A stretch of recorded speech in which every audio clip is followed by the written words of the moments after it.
All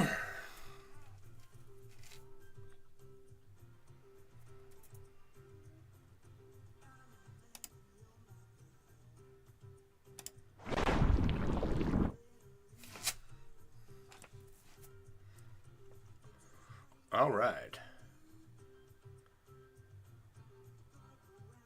I think we're up.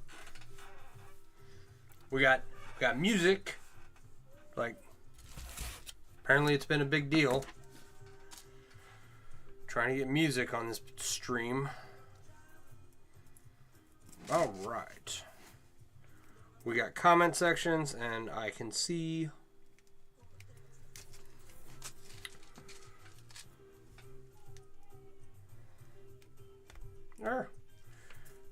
I can see my stream coming through, so we're good to go. All right, let's see if TikTok's gonna. Let's see what they're gonna do. So last night, I had a content disclosure warning. Someone had asked to see finished products, so I was holding up like some jewelry that I had made, right? And TikTok was like, "Oh, you're promoting products. You can't be recommended for 10 minutes or something," right? Some is weird. So tonight, I hit that setting that, I'm going to be promoting my stuff. So we'll see how that goes. It's like last several streams, I've had 200 to 300 people in the first several minutes. I don't see. Oh, we got a couple people in here. How's it going, everyone? What are you guys up to tonight? It's a Saturday night, and yeah. I am working on. I don't have another example. This is going to be a large jelly cube. A large chainmail jelly cube. And they're fun. Andre, how you doing? I'm making a large chainmail jelly cube. So if you look close, you can see that all the internal rings have 4 rings going through them. And that's it's a weave called Japanese 4-in-1. Mike, how you, reasonably large jelly cube. Yeah, this one is reasonably large. That's fair. How you doing, Mike? So these are essentially large chainmail fidget toys. And they're a fun thing to make. Once you get how they're made, it's fairly simple. Making them this large is just a grind. Thanks for the follow. Appreciate you.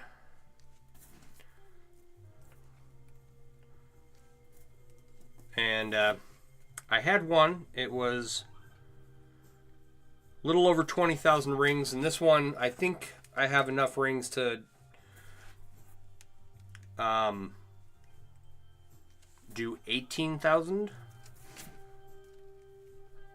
A little over 18,000. Did you make your chain? The one I'm wearing? Yes.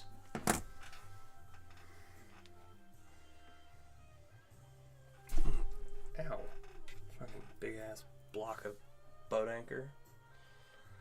This is full Persian 6-in-1 using, 20 gauge 3/16 square wire rings from the Ring Lord, I think.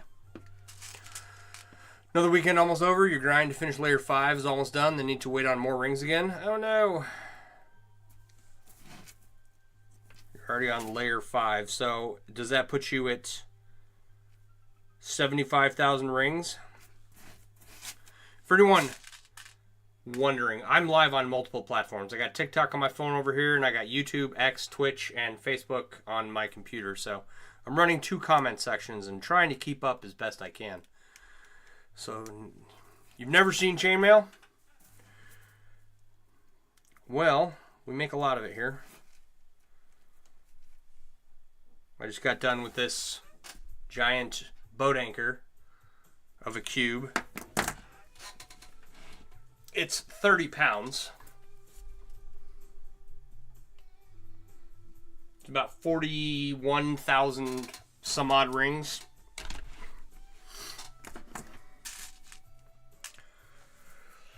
Excuse me.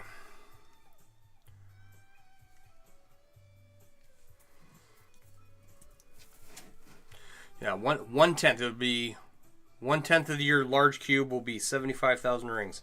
That's nuts, dude. Congrats on finishing that 5th layer. Thanks, Poke.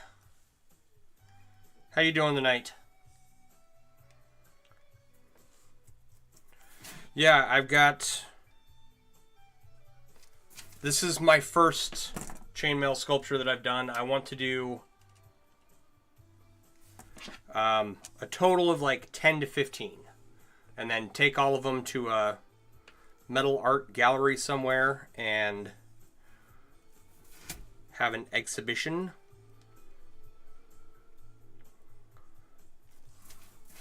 Do I sell jewelry? Yeah. I've got, I have a bunch of bracelets right now. I don't have any necklaces.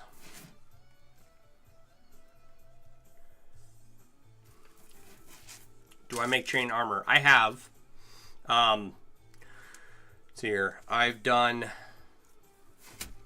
3 shirts and a motorcycle vest. Well, technically 4 shirts and a motorcycle vest. My vest is probably the most comfortable piece that I've made. The chainmail is situated on top of a leather motorcycle vest, so it's got pockets and vest extenders and everything. It's very comfortable, very useful.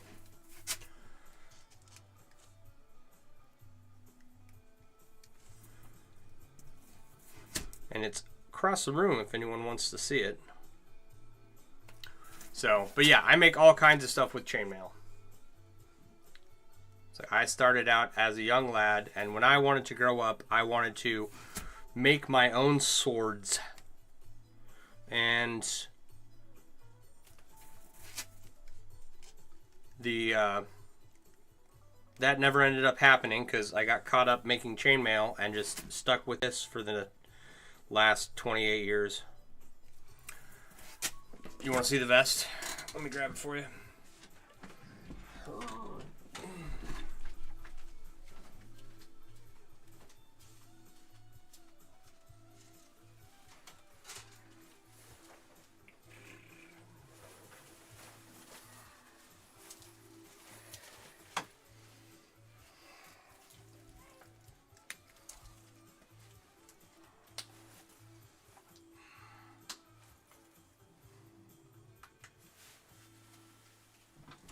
I think I'm going to have to lengthen these vest extenders. This is getting a little tight. There's the... Let me move my chair out of the way. There's the back, if you can see it. You got chains all up the side. And then the vest extenders, and then we got pockets and...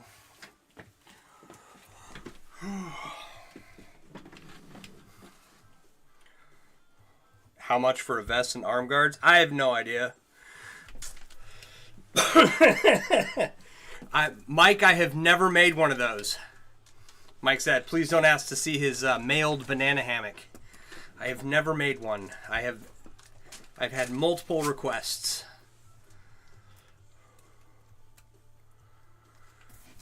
Bob,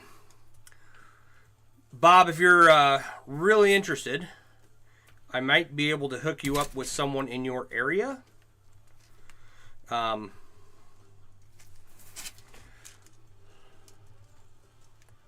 Who can, provide that for you. It's not something I can do, as I do not have the time.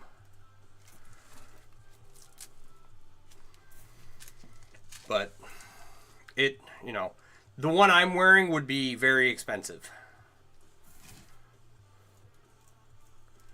And that's just because it's insanely time consuming for the weave that I used. And the way I attach it to the vest, oh, you're near me, actually. What part of Wisconsin?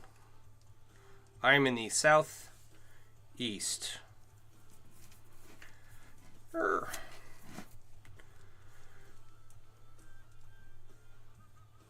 know a few people that are farther north.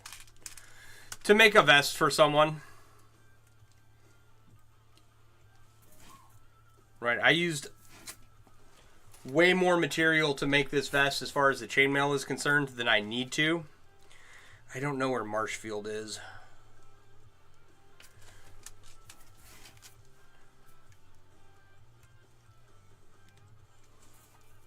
Let me Google that.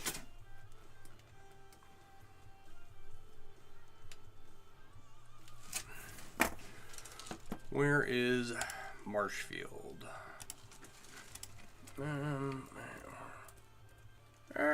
Learn to type.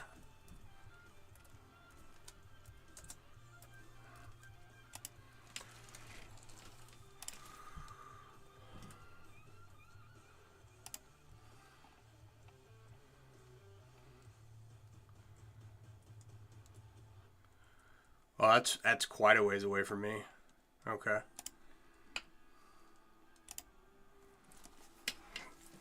I don't even know how much money I spent on the vest, so like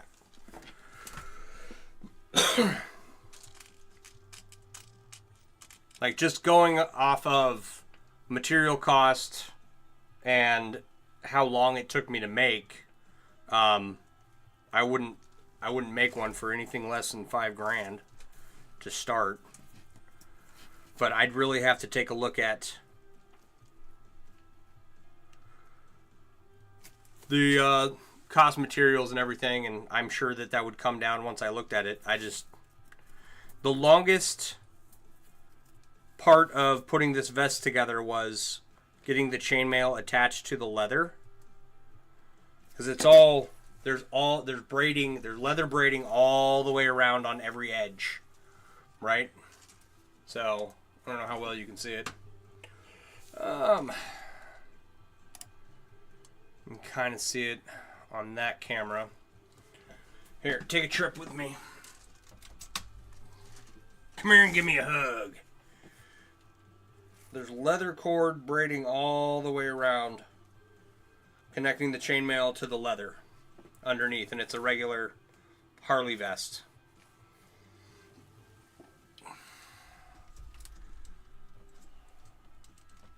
Sorry if that made anyone nauseous.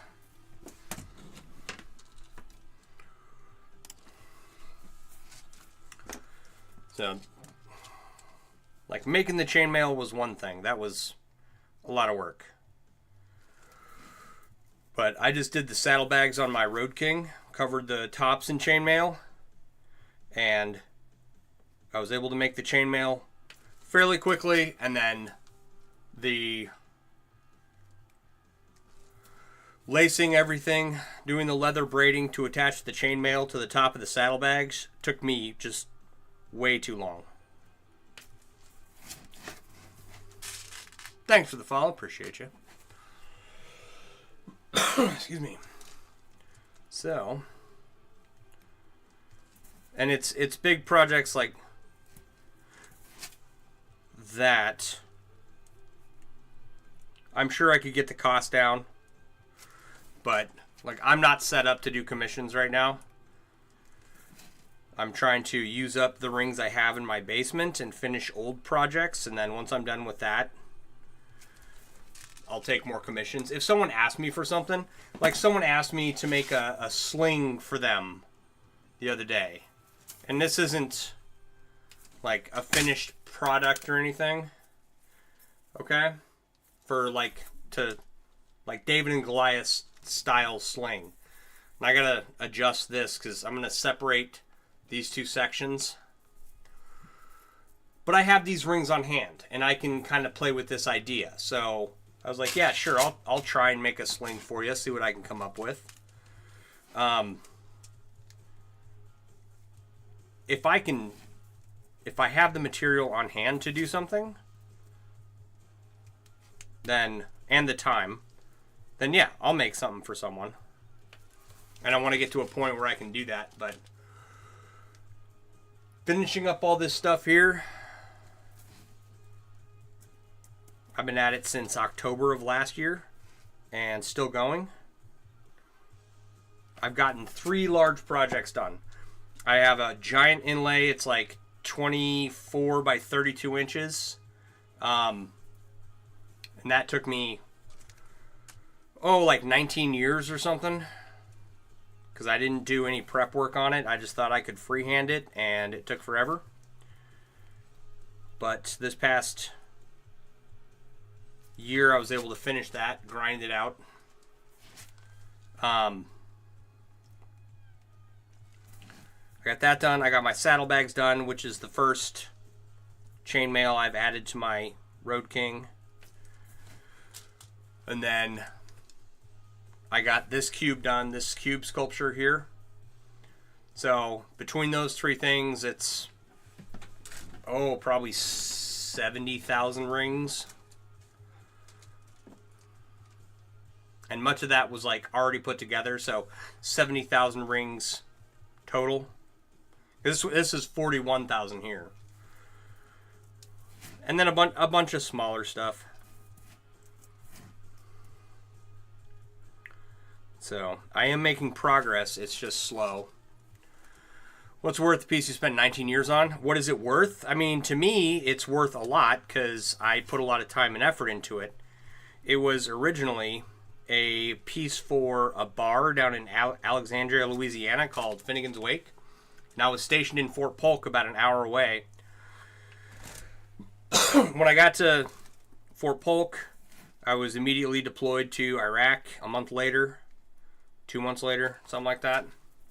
Spent a year in Iraq, came back, and I had just spent a year with all the people that I lived with and worked with every day, all day. And I get back to the States, and I live with and work with the same people. And so, Finnegan's Wake, I would drive to Alexandria with a couple friends. We'd grab dinner, go to the movies, go to the mall. And then go to the bar called Finnegan's Wake. And it was just kind of a place of solace while I was down there. So I was making an inlay that was based off one of their logos that says Finnegan's Wake on it. It's got like some Celtic knotwork in the background. And I was going to give it to them originally, but I had so much trouble putting it together that they have since closed their doors. And so, like, it's just going to go up on my wall now. If you were to ask someone to commission, let's see here. Let's do some math. Got my calculator up already. I think there's like 33,000 rings in that inlay. Divided by, I can weave 200 rings an hour. That's 165 hours. I charge $25 an hour. Right? So, just a ballpark price. It's, if you were to commission this from someone, is $41.25. And that's not including materials or anything at that point. So, like, if you were to commission work like that from someone else, that is what I'd expect to pay.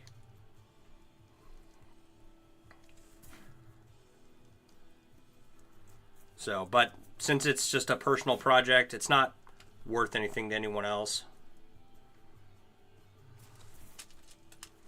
Thanks for the follow. Appreciate you.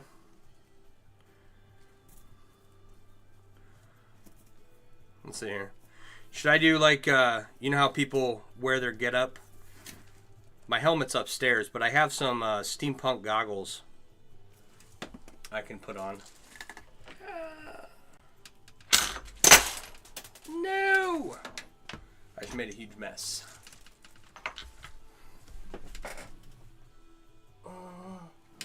My vacuum will find all those rings later. There we go. I can't weave with these on. Can hardly see out of them. Alright, am I one of the cool kids now? I can't even see my screen. I need to clean these lenses.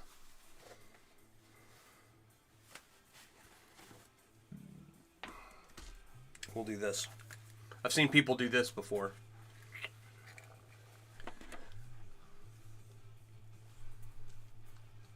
All right. Oh, how do you stay so focused? You have ADHD, so bad you'd go insane. Okay.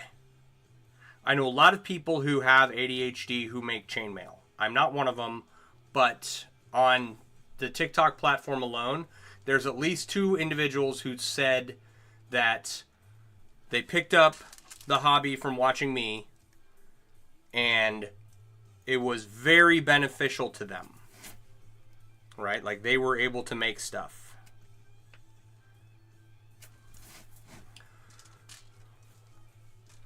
So, and I don't, like, this is all, okay. Like, you see this giant cube. That took 400 to 500 hours. It's ridiculous, right? This vest took several hundred hours. I'm not even joking at all, right?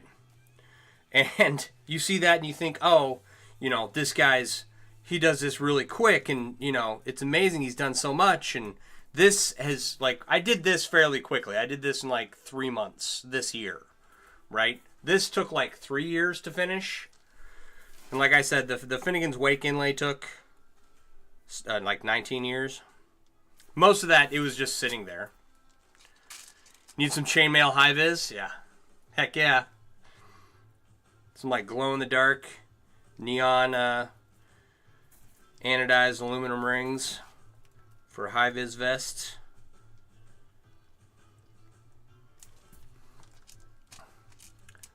Thank you for the follow. Appreciate you. Come on. Come here. But there's plenty of times where I am just making random stuff and just playing around. And I'm not getting any work done. Nice goggles. Thank you. I saw someone else wearing them around their neck and they're live. I'm not sure what that does. But I've got a hat I'm working on too. Maybe when the hat's finished, we'll add it to the get-up. And they are nice goggles. These, funny story about these. I found these on eBay. These are one of like 50, and they're numbered and signed by the artist. And like they're awesome, right? Let me show them to you.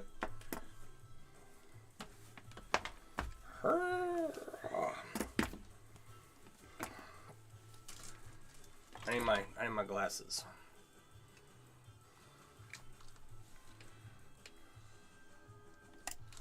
So this piece moves. Got a little hinge right there. Right? Same with the other side. This piece moves. It's got wire holding everything together. Oh, those are dirty. Wow. Okay. See the brass frame that they made? Here's the inside. All some type of velvet to protect your eyeballs. And then you can't see it. See if I can read it. Ted Sweet, S-W-I-E-T. These are number 21 from 2009. So I found these on eBay. And I bid on them. I didn't think I was going to win. And I did that twice. I got 2 items this way. Bidding on stuff. And then ended up having to purchase it because I won, right? And like that was when I realized that me and eBay are not ever going to get along. But they were $365. This is 2009. My kid wasn't born yet, right? So like this wasn't detrimental to anything.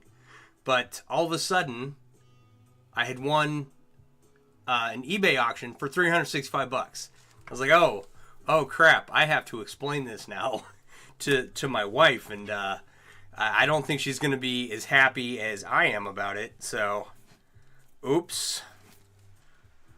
But then I only ever did it one more time on eBay.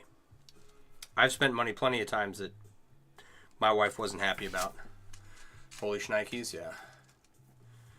Makes people say nice goggles. Yeah. But they're cool.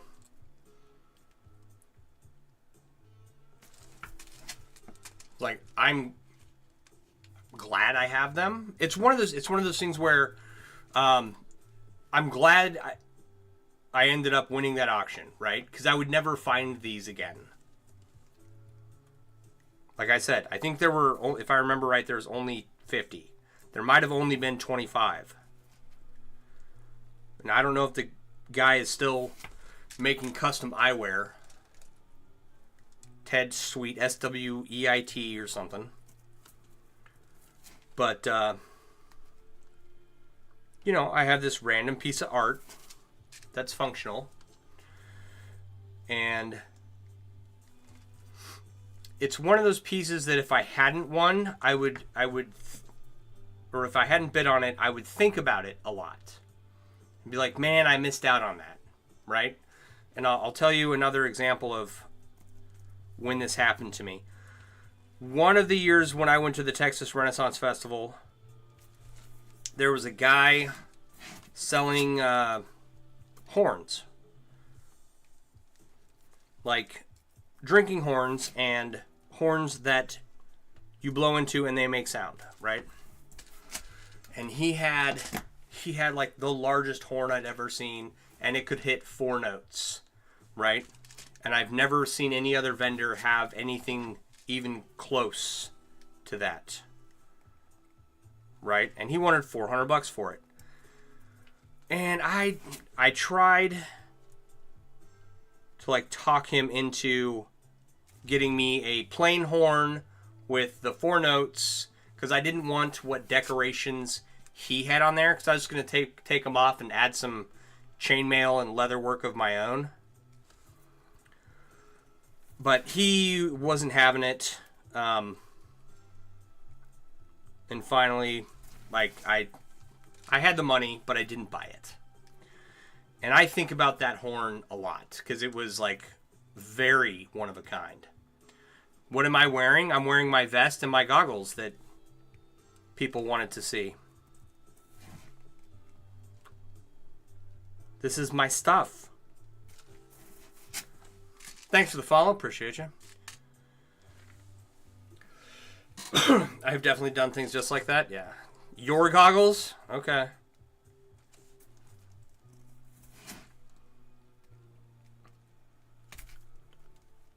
You're going to have to fight me for them. Not while I'm streaming, though. But yeah, just like, I probably have 1 or 2 other examples of things that I should have grabbed because I had the money, but I was like, oh, that's too much, you know? But the things that I have grabbed when I had the money, and I still have, I'm just like, yeah, you know what? I'm glad I bought that. And I know what you're thinking. Oh, hey, you know, it's just a stupid pair of goggles. Right, it is. But also, it makes me, like, I really like them. And it gives me dopamine. So.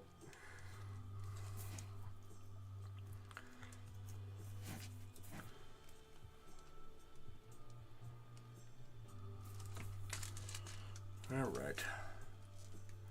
Trying to think of another example of an item I should have bought, but I can't think of one at the moment that I can discuss. Gotta be very careful what you say nowadays.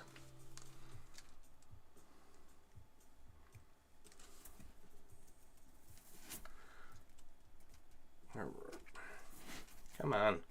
So I've got the first, like, normally I would not build a cube this way. I'd get my little starter going and then work on 3 sides, expanding it out. But this started out as like a long chunk of metal. I had combined 2 cubes, and now I'm building it out this way to the dimensions that I need, and then I'll build up from there. Right? And there's no wrong way to go about building a cube, but You actually have a list of things you should have bought? Oh, yeah. Yeah, I know that you have a list of things that I should have bought. I can remember all of those.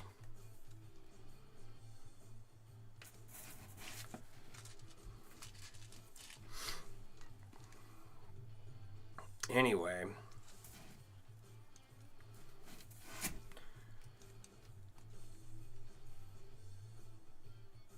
So yeah, like, see how like just unstable this is? It moves around a lot.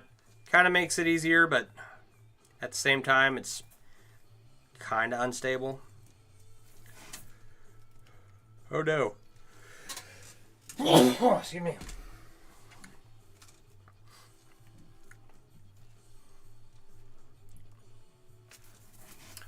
All right. Google war horns for finding some options on much less cost scale. I have, and I haven't seen anything as nice. I mean, with the outburst of like nerdiness on the internet, I'm sure that someone out there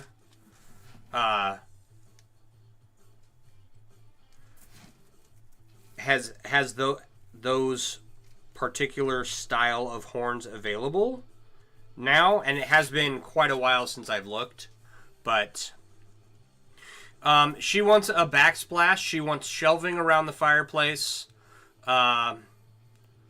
She wants what else does she want? I don't know. She just got the post Mona Lisa picture. She got a garden bed that I still have to fill with dirt, but she's fine. You have a medieval armor half sleeve tattoo with chainmail? Awesome. I want one of those. I want several different weaves of chainmail all over me. In fact, you know what? Yeah. But I don't have money for tattoos right now, and I don't have a single tattoo, so I've seen a few chainmail tattoos. You found one with 4 notes on a short search and it's $410. Yeah, that sounds about right. Do not influence him. He's not influencing me. I've wanted chainmail tattoos for a long time. It's just a matter of time and money. I've got all the time in the world, but no money. So,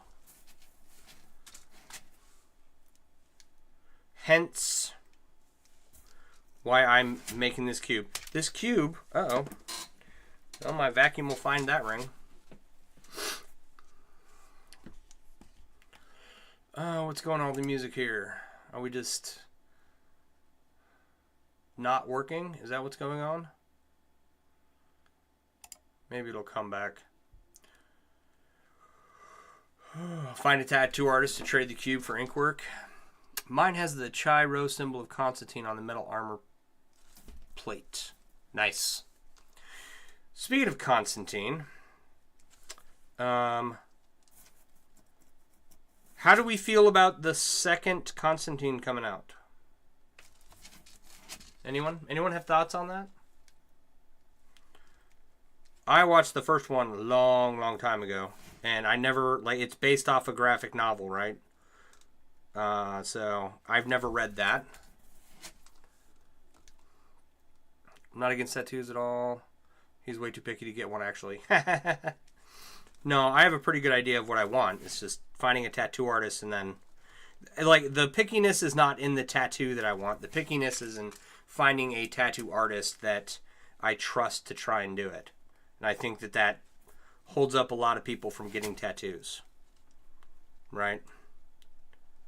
Like, being a chainmail artist and designing and selling chainmail themed apparel and accessories, if I have a chainmail tattoo that's really wonky, like, that's just a bad look. You know what I mean? It was your only tattoo you didn't get until you were 40 and you thought about it for 15 years? There you go. I'm in a similar boat.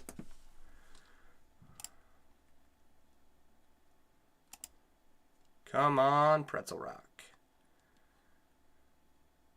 Looks like it's still working. Just going slow. A lot of problems with that.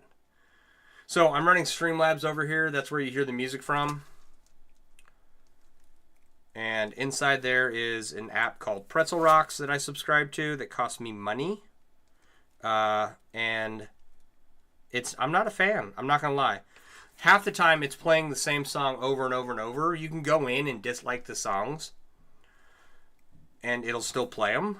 So, like, that was weird. And then this week, it's not been working. So, if it doesn't pick up, yeah, Pretzel Rock. It's where I get my music from. If it doesn't pick up here in a bit, we'll pull up some YouTube copyright-free music. Thanks for the follow. Appreciate you.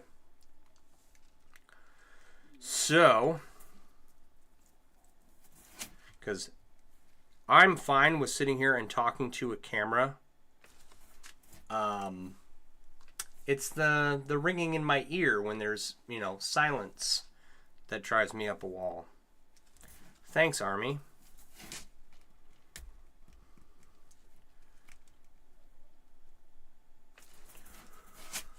All right.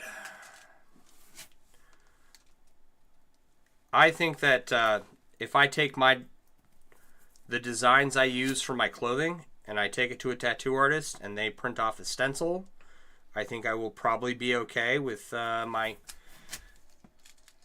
and avoid a wonky looking chainmail tattoo. So, but I'll have to think of some.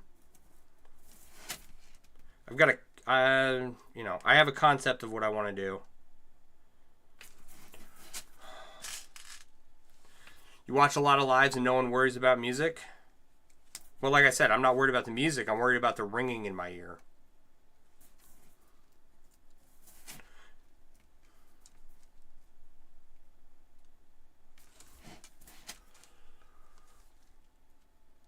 It's kind of distracting. So, oh, you know what? We can see if this will work. Go Ask Manager. See if that even pulls up at all. So, open.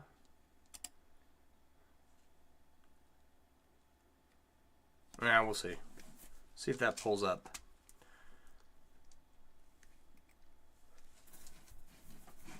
This is, I don't know. Technology is a sketchy thing. I certainly don't want this, like, nightmare dystopia AI stuff to take over. If we can't get basic music software to run right, Shell's BFF from high school will not do you wrong. He's won a ton of accolades for his work. Yeah.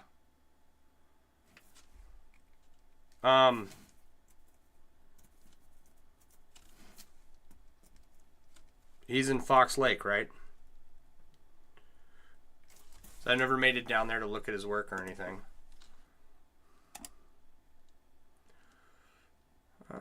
Is any of this gonna work? No.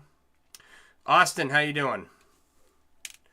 So okay. Let me give you a small example, and then I'll show you what I'm working on in my hand. This is going to be more cube-shaped when it's done, right? But it's a small chainmail fidget cube. This one should end up being a lot larger.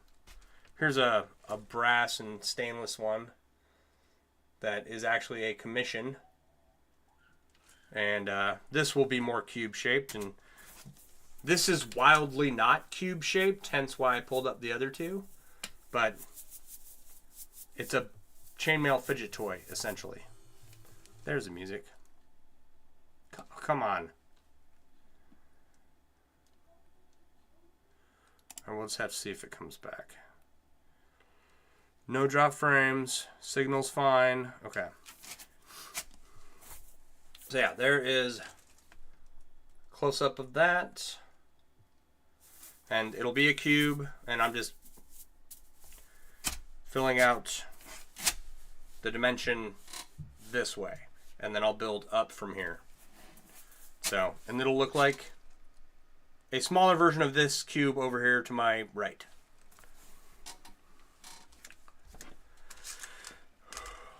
But yeah, so tattoo artists, regardless of who or where I go, like I'm going to take my designs that I've done on the computer with me. Because I've just, you know, I've seen good chainmail tattoos and I've seen pretty bad chainmail tattoos, so.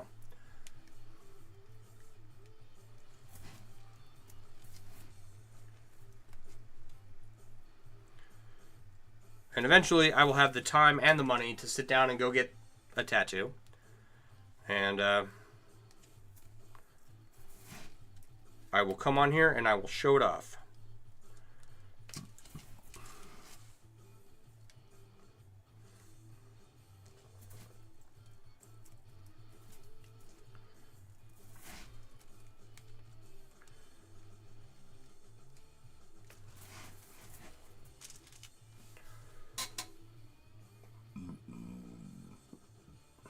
Excuse me. We had a bunch of my kiddos' classmates over. They were running around the house all day, but we had some fruit out for them, and I had some watermelon today. And the reason I tell you that is because that was watermelon that I tasted there. Sure, everyone was very curious. But yeah, kids came over for a couple hours, ran around the house, rode around the backyard on the go-kart, and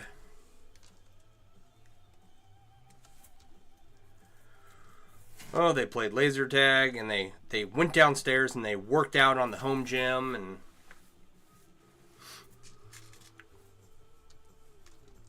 I think they were all pretty tuckered out by the time their parents came and picked them up.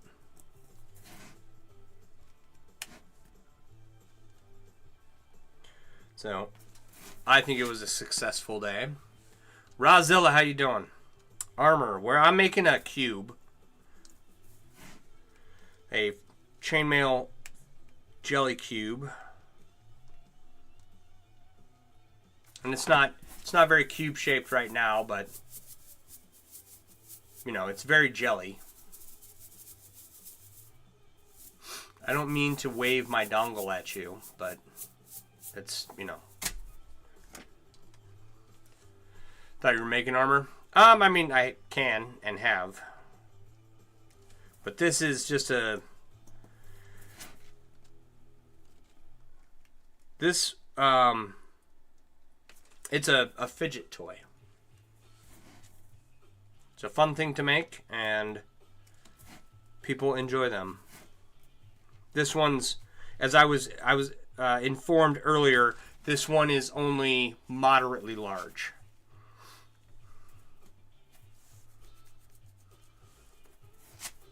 Right? What's not a double? Don't make a mess. What was I going to say?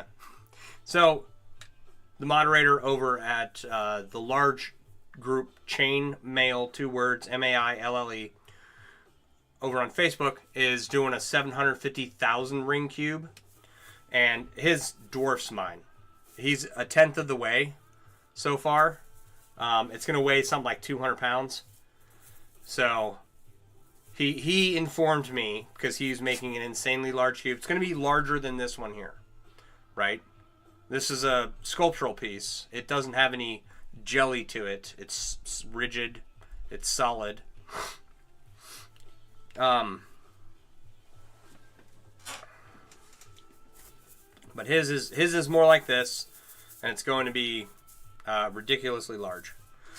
And as I said, he told me this is only a moderate sized cube.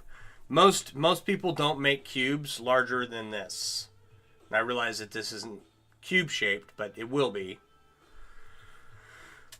Oh, that's not a dongle, sir.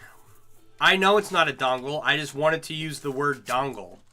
And euphemistically, onomatopoeically, you know, when I say I don't mean to shake my dongle at you, everybody knows what I mean. Mac, how you doing? What's going on? I am doing well. Thanks for asking. Until I lose my rings.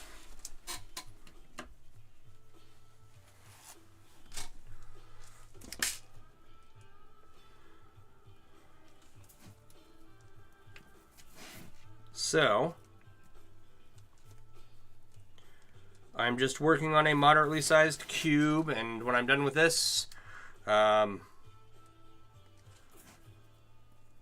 go back to working on cleaning up all these other rings I have in my basement. I've got a number of projects lined up.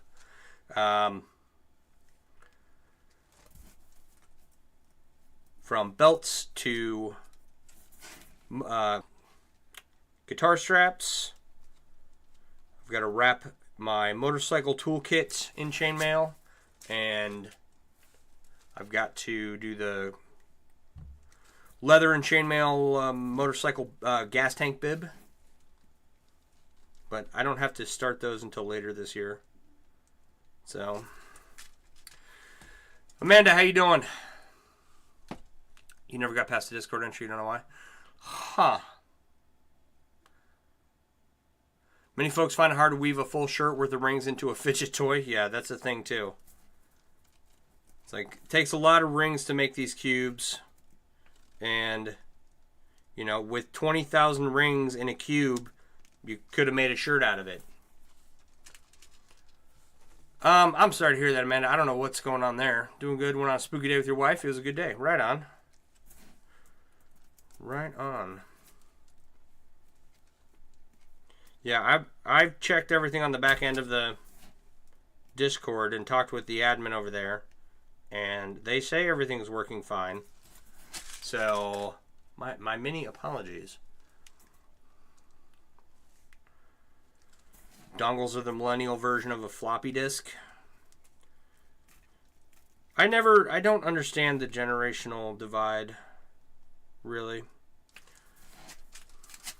Holy moly, Twitch is the worst autocorrect platform? Probably.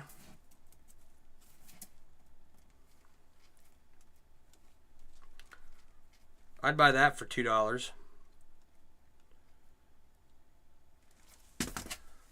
It's like they have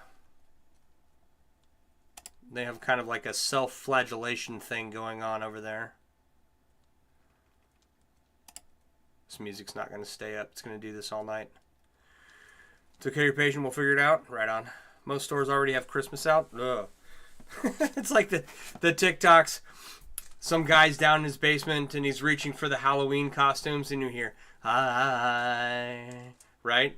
And it'll say like, she's thawing or something, talking about Mariah Carey coming out for Christmas.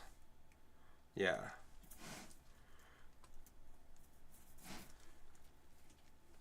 It's like, I don't think about Christmas until about, I don't know, the 2 weeks after Thanksgiving. So what is that? The end of the first week of December. So about 2.5 weeks before Christmas.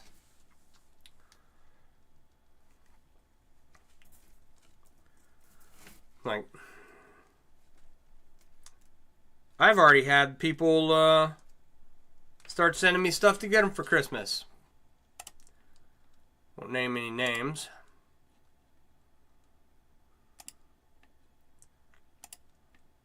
Whoa, whoa, whoa, whoa, whoa, whoa, whoa. Don't do that. Okay. Yeah, it's not even October. They're really pushing out earlier each year. Yeah, I mean, that's, you know, disgusting, but pretty typical. There is a non-zero chance that I will go out and buy Christmas presents at some point.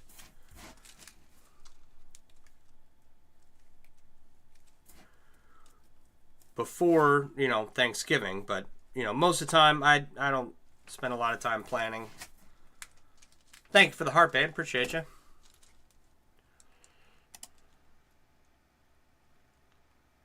I think I'm just going to open up a...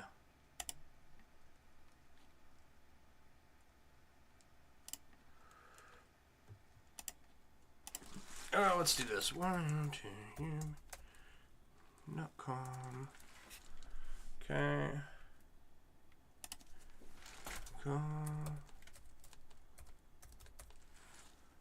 Copyright free rock. Copyright free rock music, and then we'll isolate this over here.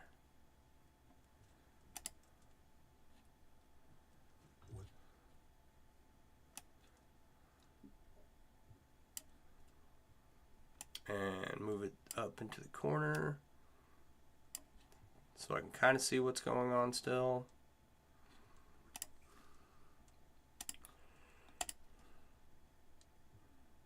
Don't tell me YouTube's not going to work now.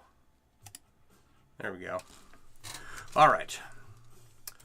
Thank you for the rose. Appreciate you. You love Christmas. You love Halloween more. It's the best time to find home decor. Yeah. Takes forever to finish small dice. Yes, it does. It does indeed. Speaking, a lot of people have asked me, can you make a sphere? Can you make a pyramid? I don't know. Right? I've seen people do Rubik's chainmail cubes before. I've seen dice before. It's pretty cool. Those people are more talented than I am, and better looking, and smarter. So I know that, you can do those things. I've just never, I've never had the free time to sit and experiment with rings to make different shapes other than a cube. Obviously, as you look at this, you can see I can make a rectangle. So I've got cubes and rectangles down. Theoretically, you can do a spheroid and I've seen people do triangles. I don't know how they do them. I have an idea, but like I said, haven't had the rings to experiment, and this is really that's better. Haven't had the time. One day I'll have all these rings down here done, and it's I'll be able to take commissions and make products just for sale and work on my art sculptures. And one of the things I want to do, I think I was talking about this last night, is I want to buy tutorials and kits and work through them and just show people what the end result is of the kit. And I don't want to put anyone's tutorial with ring sizes and information on blast or anything. I'll keep that secret. But many times people hop in here and they'll be like, holy cow, what are you making? I would love to learn how to do that. And what is my current pricing strategy? Let's see here. The last large cube I sold was $25 an hour, plus material costs. That was the last thing I sold. There's a lot of ways to think about pricing, but I tend not to think about it that way. About, what is the best formula to come up with so that you're not losing money. And for the seller, yeah, you need to have a formula in place to make sure that you're not losing money. But the reality is that the price of something is what someone else is willing to pay for it.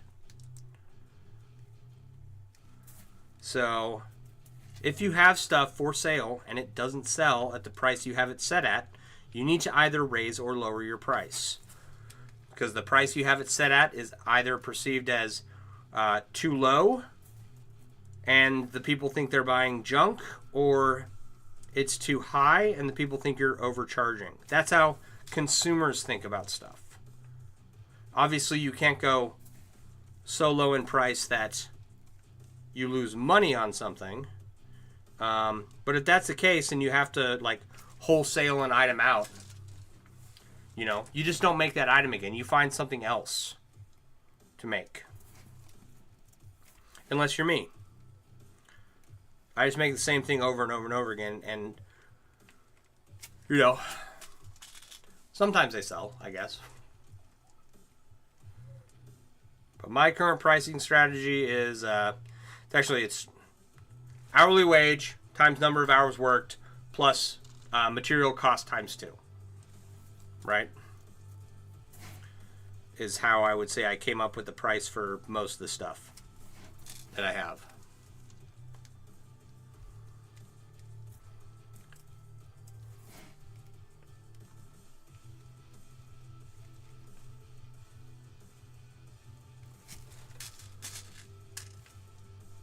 And that is just so that I don't lose money. But I have made tons of stuff and just did a wholesale price on the lot of stuff that I had made. Because it was all just kind of stuff I had made randomly earlier on when I was doing this. And it wasn't sentimental to me. Right?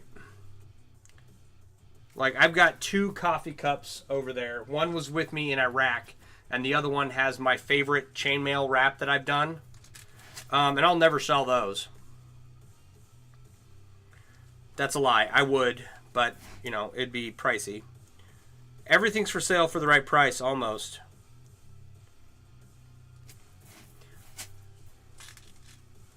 But no, I would definitely want to hold on to those 2 coffee cups, right? So I have a sense of pride and accomplishment on those, as well as many other things that I have kept. They're either like I did a really good job on something, or you know, the item had meaning to me. Like, let me go grab 2 items and I'll tell you what I mean. 3 items. 1, 2, and then one of these.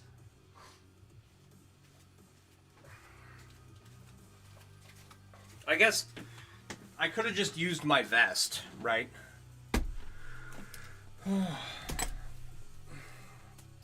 Okay. Item number 1. My coffee cup. This is the 3rd iteration of this coffee cup that I've done, right? I had this in Iraq with me on my 1st and 2nd deployment.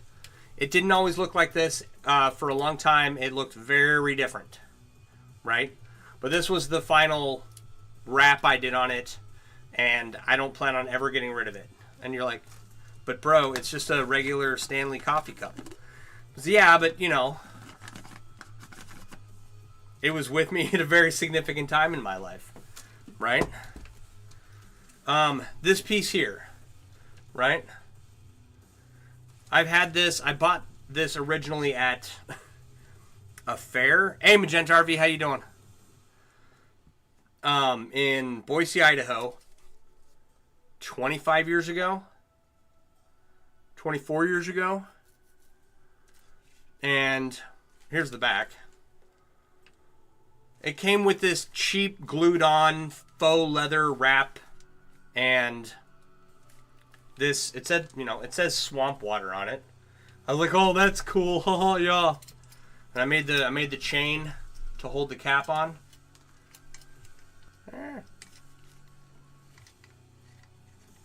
Okay, it works, I promise.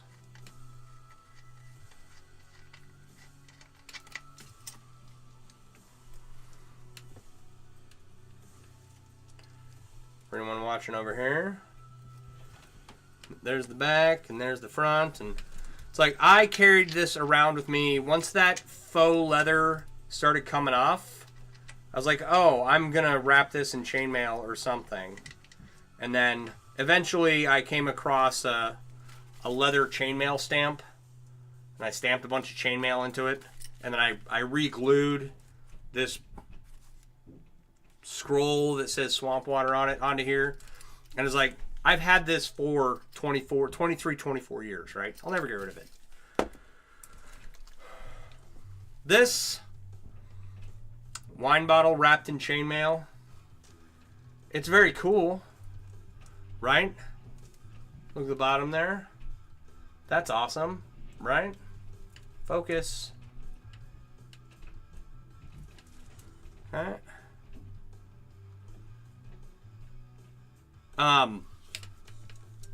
I have like 4 or 5 of these. I would get rid of these, or I would not get rid of. I would sell one. You know, what I'm probably gonna do is do the whole turn them into a oil lamp kind of thing, because I have so many. But that was like, that wine bottle isn't sentimental to me in any way. So yeah, there's definitely a price that you could pay me to take one of these off my hand, but it would be irrationally high, right? Because I don't want to get rid of them. But most stuff is, you know, most everything else, price is negotiable.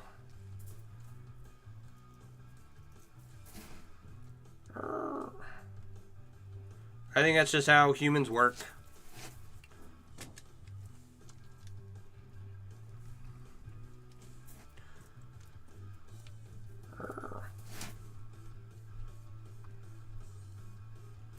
So, that was a really roundabout way of discussing pricing. Does the class have any further questions?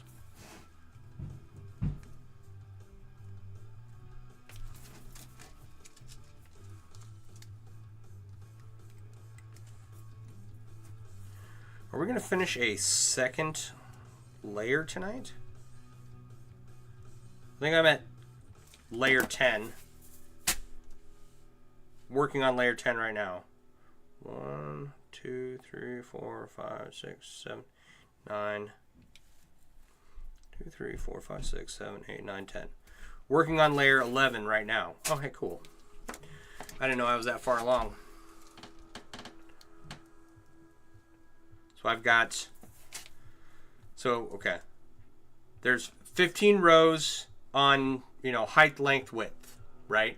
And each row is comprised of 2 layers. And so I'm working on 2, 3, 4, 10. 2, 3, 4, 5, 6, 7, 8, 9, 10. Yeah, okay. Wish I could count. I'm working on the first layer of the 11th row. And I'm only going to 15. So we're almost, I don't know, we're a day or 2 away from, well, I'd say we're at least 2 days away from getting this to the height we need it to be. I was doing some math last night, just kind of guesstimating how many rings I had done and how many hours it would take. And I think I came up, if I work for 6.5 hours a day for the next 11 days, I'd have it done by October 1st. Counting is hard. Counting is hard. So hopefully I'll have this done soon. I need this project to go fairly quickly. But the reality is that you can physically only work so many hours a day. Right? That's why I have my wrist brace on, because, yeah. I don't want a repetitive motion injury. I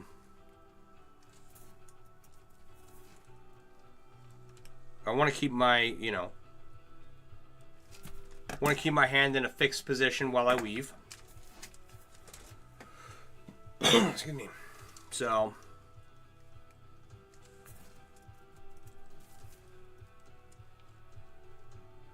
even these aluminum rings, sitting here hunched over hour after hour, right? It's going to break your body down.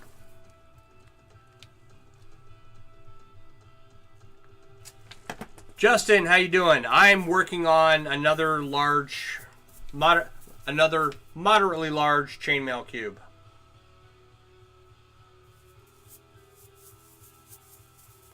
Burned your ankle today? You were sitting under your RV, crisscross, welding above your head? I'll have to tell you my burn story.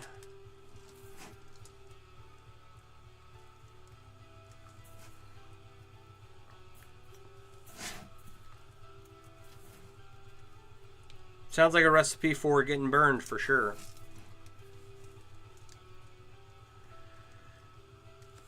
So I mentioned earlier that we had some of my son's friends from school over today, and 2 of the 4 have braces. So we had to, we wanted to get them something soft that they could eat without an issue. And normally we just order a pizza, or 3, to feed 4 growing 10-year-olds. But it's like, yeah, we got the 2 kids with braces, and got to make sure everyone eats. Don't want to spend a whole lot of time cutting hard food into little chunks so that they don't have trouble eating. You know what I mean? So we went with lasagna. And the lasagna's been in the oven for an hour and 25 minutes or whatever it was. Pull it out, lift the film up, and I'm lifting up the film, and my wife is scraping off the cheese that's stuck to the film, right? It's like Stouffer's lasagna. They come with a plastic film on top. So as I'm lifting that up, she scrapes some off with the fork, and I'm trying to get the film out of the way, and somehow she drops hot lasagna sauce right onto my arm. And the first thing I do is I tried to lick this part of my arm, which I don't know if you can tell. Like, you can do it. It's not the most comfortable thing to do. I was just like trying to do that, and then it burned my tongue. And then I turned over to the sink and poured some cold water on it.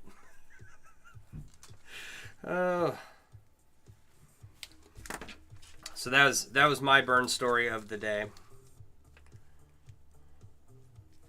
Be careful around hot lasagna. And then we ate lunch, and all the boys were full, and we all rejoiced. Yay!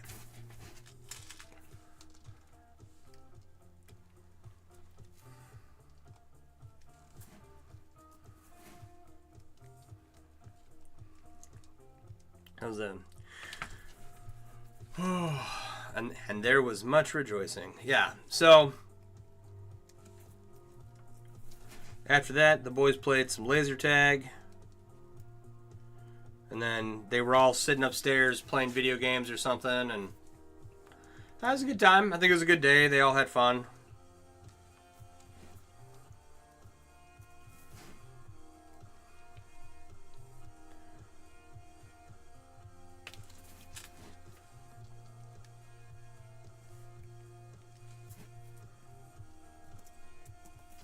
It was really funny because my son was up early this morning.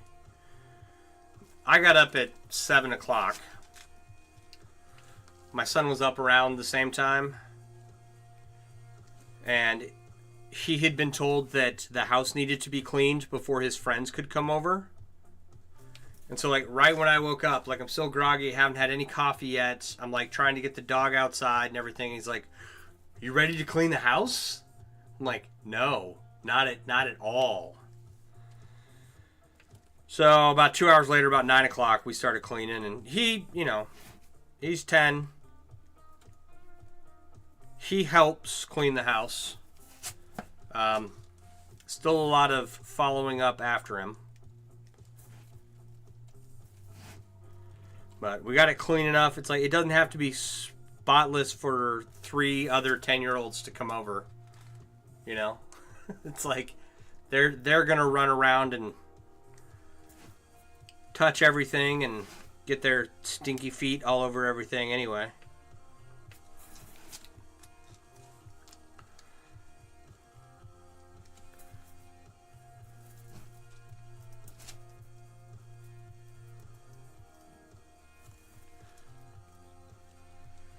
And I'm glad that they all got to come over and spend some time together, because over the summer there were multiple plans for the four of them to get together. Outside of, school, because school's out for summer.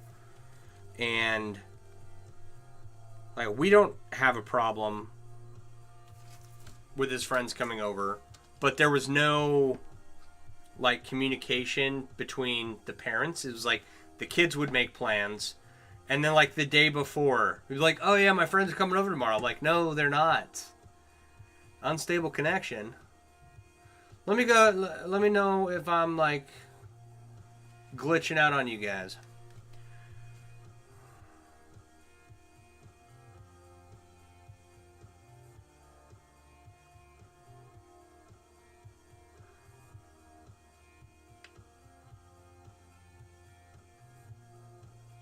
Magenta RV, what is our row of what you're building? What does that mean?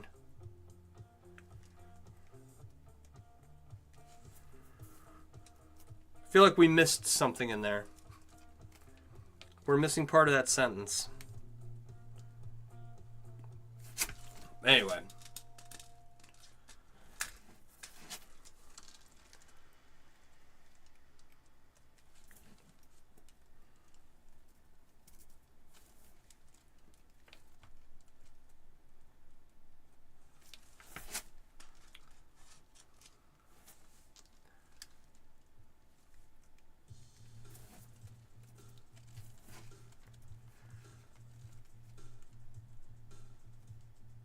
And then, once all the boys were gone, there was a little bit of quiet, and my kiddo had more lasagna for dinner, and he wanted to watch the new Garfield movie.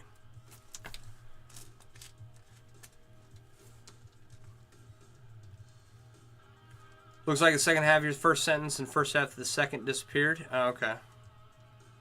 That makes sense. So we watched the new Garfield movie, which we had gone to go see in theaters, and I don't like. It's okay. It's nothing to write home about.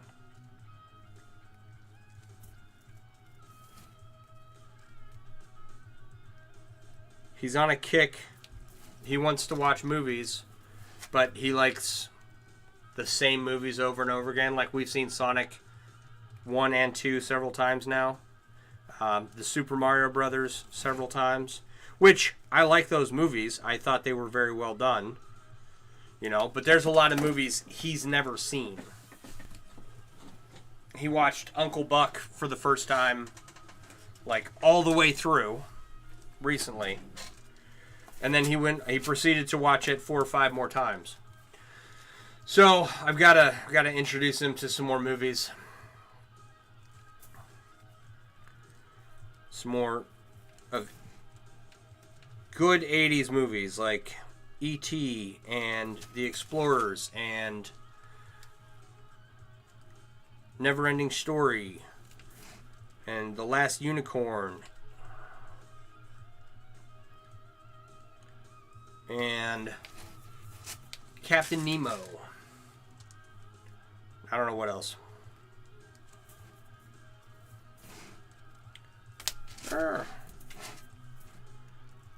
Batteries not included. Short circuit. Come on. He's almost to the age where I'm comfortable with him watching like Alien and Predator and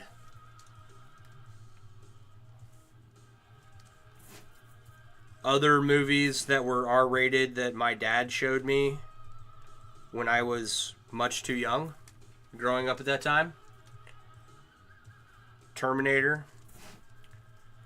Like, he's 10, so he's still a little young, but a couple more years and, it's like, whatever.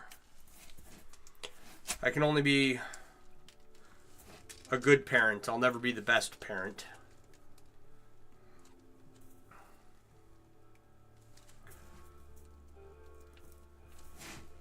But in the meantime, I do, I have a decent movie collection. Post it in Discord instead? Okay. I don't have my Discord pulled up.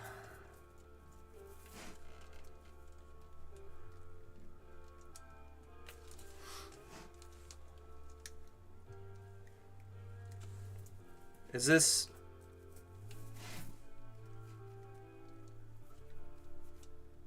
Jingle Bells in a rock form?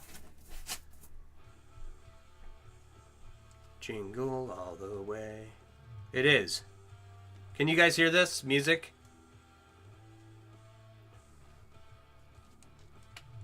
It's kind of awesome.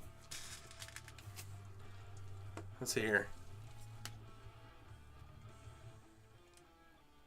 Yeah, it is. That's funny. All right, Magenta. I'll see you later. Thanks for stopping by. Speaking of sleepy time. Where are we at here? 9:20?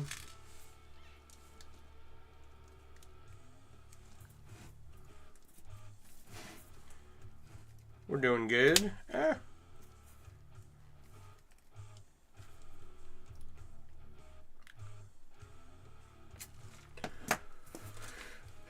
I'm not playing Christmas music. I'm playing copyright-free rock songs off of YouTube. And YouTube is playing Christmas music. But it's a pretty kick-butt version of Jingle Bells. I'd listen to it again.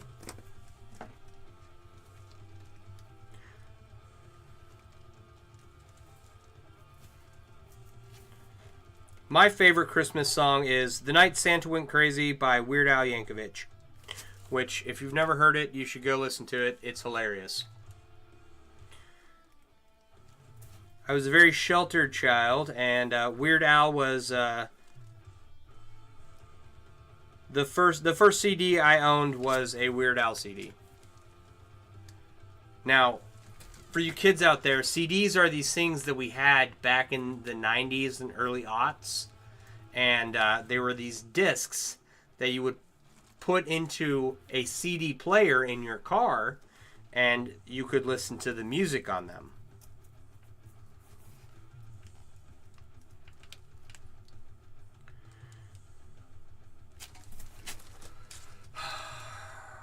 Weird Al is awesome. Heck yeah. You like Straight No Chaser for Giftmas music? Is that a band?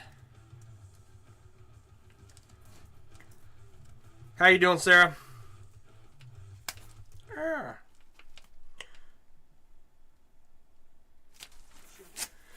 car didn't have a CD player. You had a Discman. Yeah, there you go.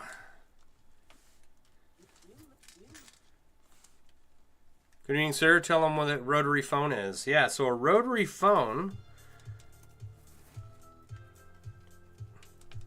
Trying to think, is my grandmother's phone still a rotary phone? It might not be. She got a new phone. Her old phone was definitely a rotary phone.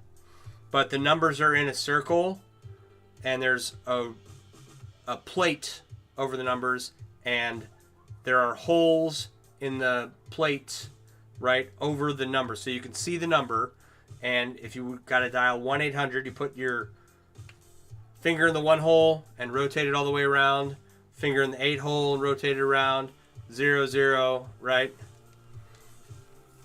Your first vehicle had a tape player? Yeah. Getting ready for Art in the Park? Right on.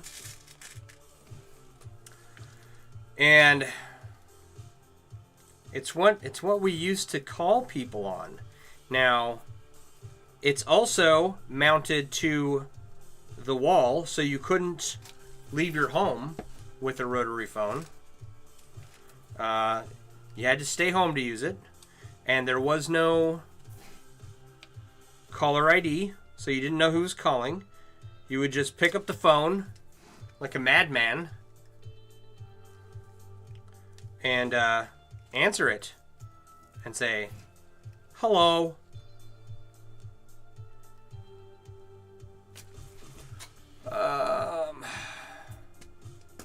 Do you have a website where you sell your work? I have a website where I design and sell chainmail themed apparel and accessories, but all of my sales of items that I make come through direct messaging.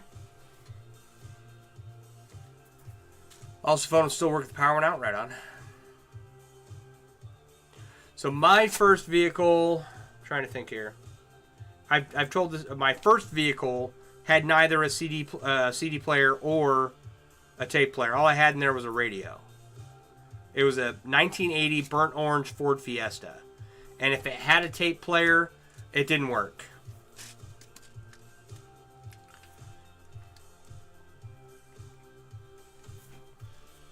My second car was a 1992 Geo Metro, the hatchback version. The egg on wheels, the casket on wheels, right? Little bubble car. Teal? Blue? Something? And I put a...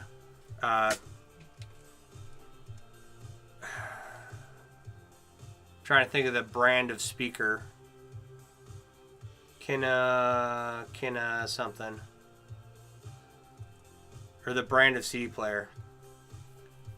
So there are still stores where you can go in and you can look at individual CD players that, you know, you can have installed into your vehicles, and you can pick out speakers that you can have installed into your vehicles. This still exists, right? And so I had one of these fancy CD players put into my Geo Metro, and I had two 1-inch tweeters up front, two 6x9s on either door, another pair of 6x9s in the back seat, and then two 12-inch subwoofers in the back. And I just had the most bumpinest Geo Metro ever to exist, because I could, and because I thought that having speakers in my car would make me cool. And it would if it was a cool car, but it was Geo Metro. And so I just had a bump in Geo Metro, which was odd.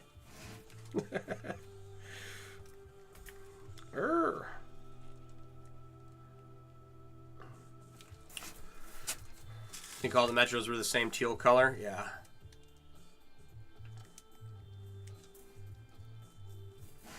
Oh yeah, important clarification. So landlines, rotary phones that are attached to the wall, and like the part you hold up to your ear is attached to the part on the wall with a cord that never came unraveled, right? Those would still work when the power was out. Not like how a cell phone still works when the power was out.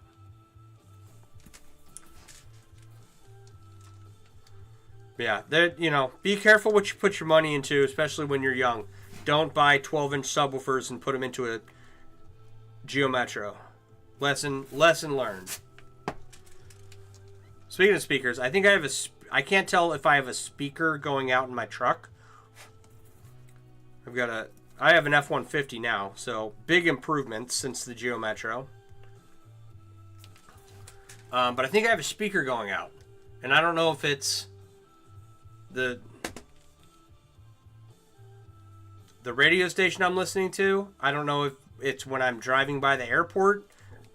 I haven't pinpointed where this like rattle in the speaker is coming from. So, I mean, I may have to get a new speaker. It's not terrible yet. So if next year you hear me say the same thing, I've got a rattle in my speaker in my truck and I need to replace it.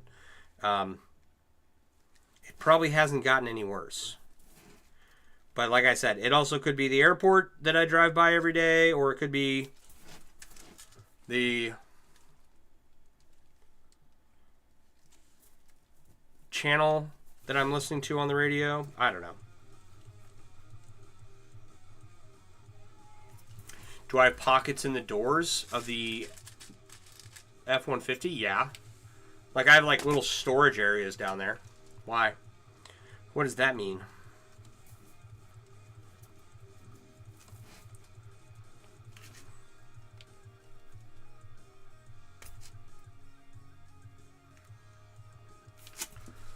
Got pockets in my chainmail vest too.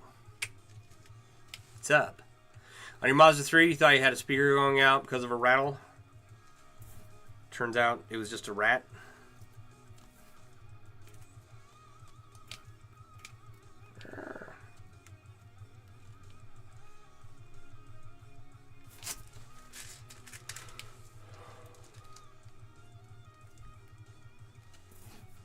Yeah, I don't know. I can't tell. I don't sit on that side of the truck ever, and like I only notice it occasionally. So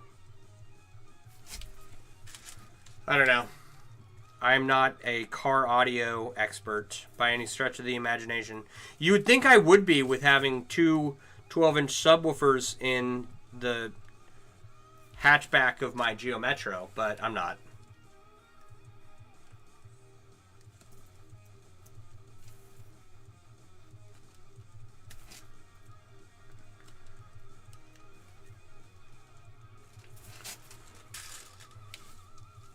Actually, my cousin helped me put that in.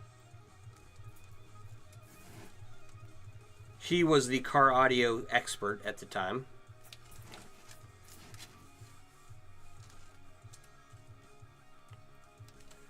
So my cousin and a kid I grew up with, like the first neighborhood I lived in.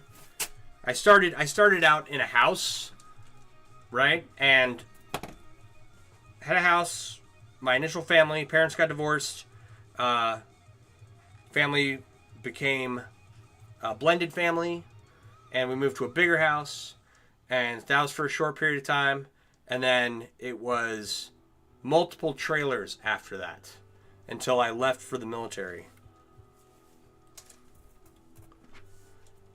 So in my initial house, the initial neighborhood that I lived in, the first childhood friend that I had growing up there,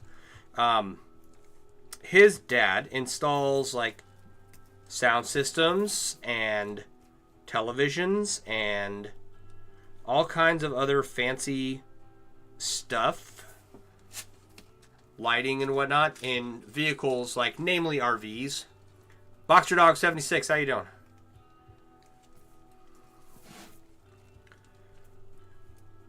And so, as we grew up, my childhood friend Jason went to go work for his dad and eventually took over the business and became an audio expert, a vehicle audio expert. So those are the only two people I know who know anything about cars and speakers and whatnot.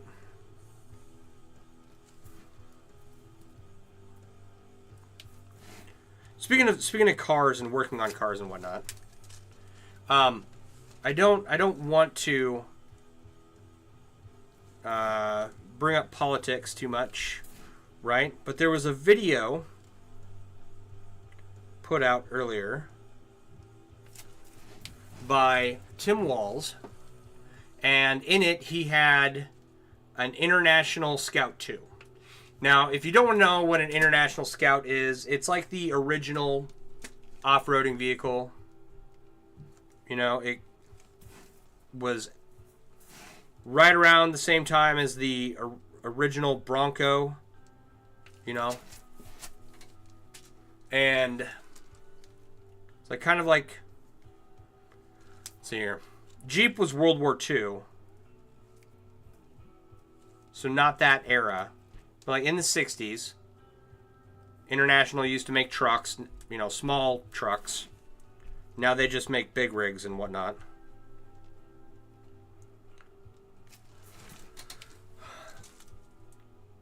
So Walz comes out and he's working on his $100,000 plus resto modded International Scout, okay?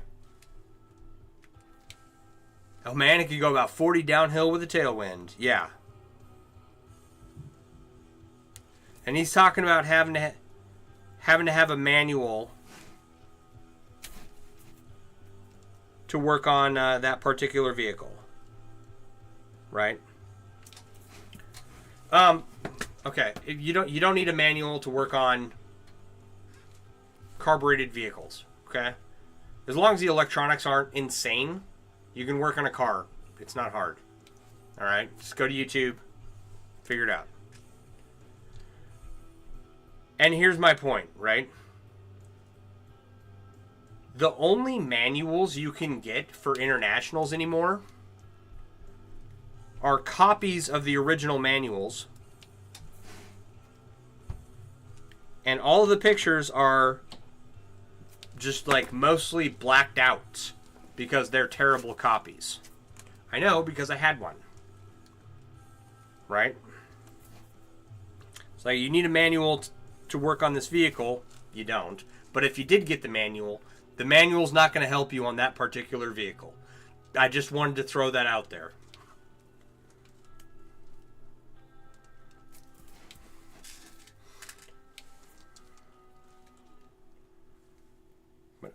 I've had two International Scouts, International Scout 2, a 72 and a 79. And the 72 ran. The 79, I never got it running because I didn't have time to work on it the way I wanted. I wanted to do like...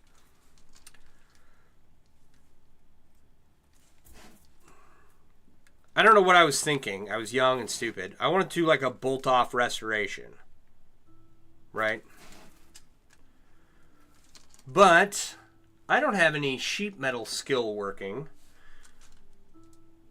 Or interior, you know, sewing skill. And so what ended up happening is I had a vehicle, the engine turned over, it needed gas and a new battery, and it needed a tune-up, basically. And it would have ran. I never got to that point because I got it, and then it just sat there. And it was a project sitting over my head. So, but I'm much older and wiser now. And I'm going to do what Tim Walls did and pay someone else to resto mod an older vehicle. Screw doing it myself. I don't have that kind of time.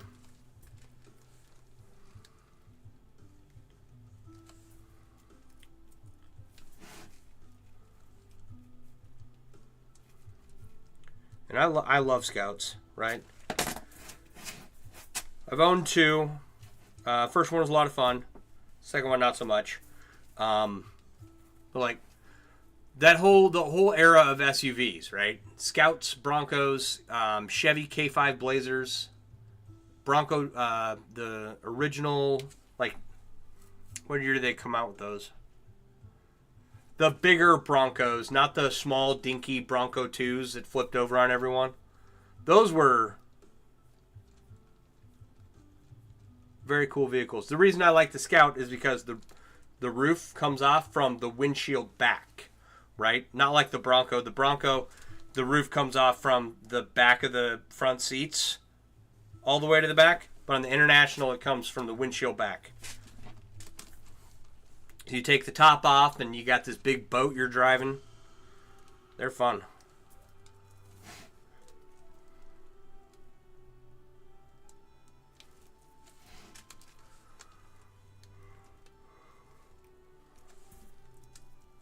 You got to be careful, though, right? It's like, you can get Scouts that have been restored and prepped for the, what do you call it?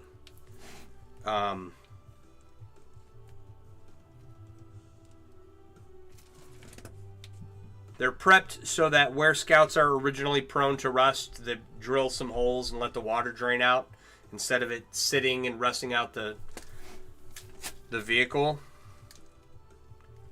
You can get those now. Or you can go and spend a lot of money in Arizona to grab one, because it's dry down there and they don't have the same problem as they do in, say, Wisconsin.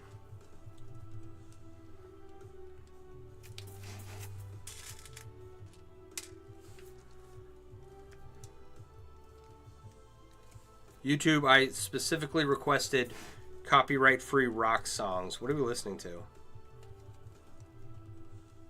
Like, it's okay, but...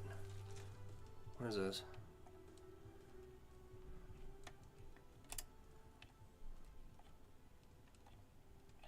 It doesn't say. Weird. Okay. Ah, come on. So one day I will have a vehicle for fun, right? Sounds like Pirates of the Caribbean. It might have been. I couldn't find a title. It just said copyright free music.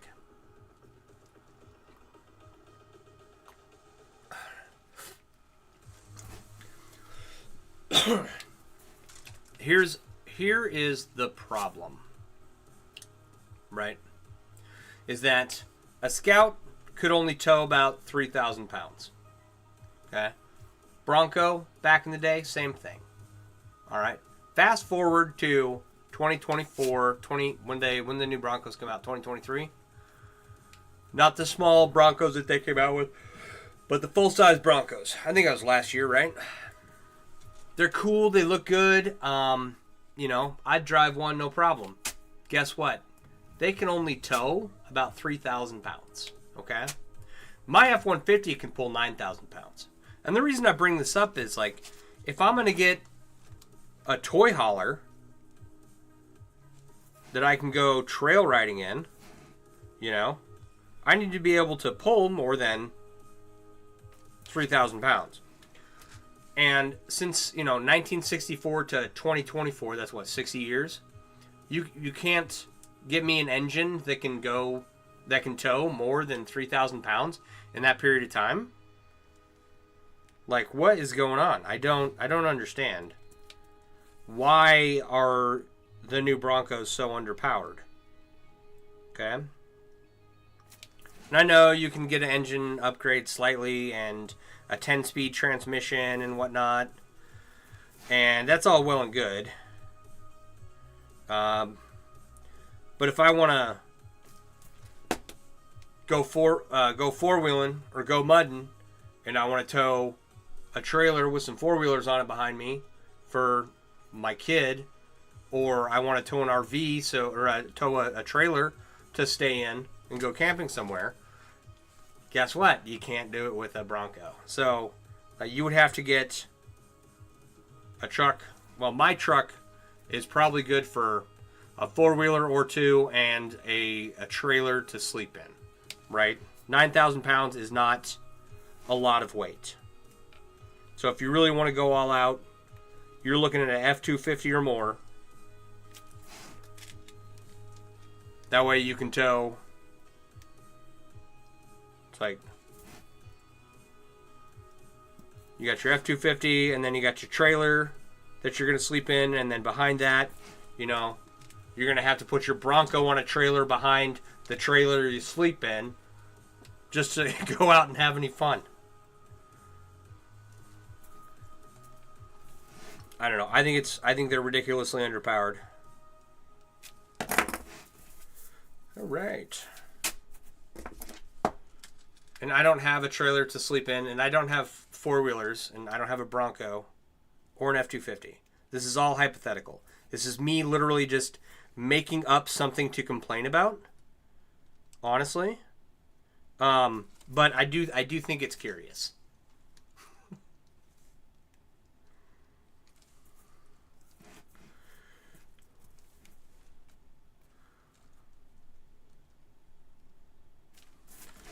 Like, money's no object.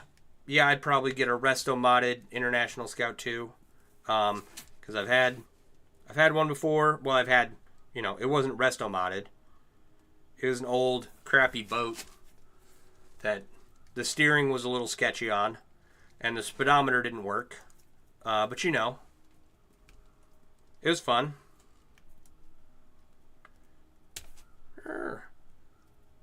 It's like, I'm not a fast car kind of person, right? Like, I'd get a Lamborghini, I'd get a Maserati, I would get a box on wheels. I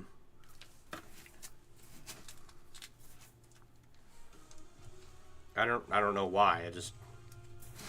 That's what I prefer to drive. It's like, I've got the F-150 now, and money being no object, I would go out and get an F-250, but that's like $100 grand right now.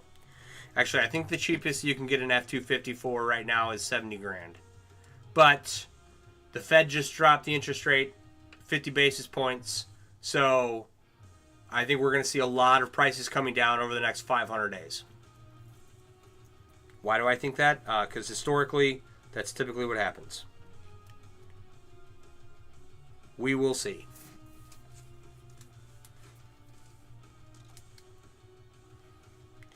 I'm not an economist. I could be very wrong. But I do listen to a lot of economists.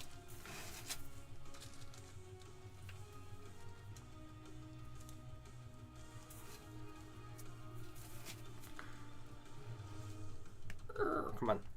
And I was alive through the 2008 market crash, so I've got some experience. It's got to count for something, right?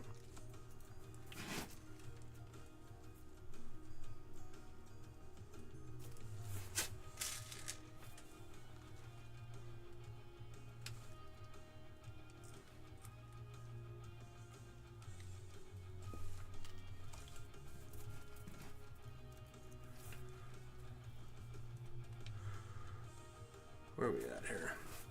So we're on the second layer of the 11th row. Did pretty good today. We're getting somewhere. I don't know how many rings I've added. I don't remember where I started out today.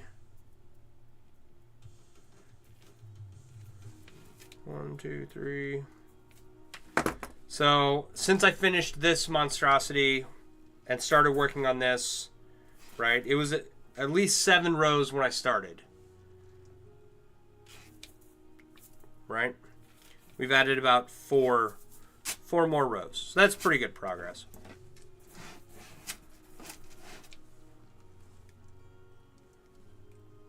We'll get it to 15 on this side and then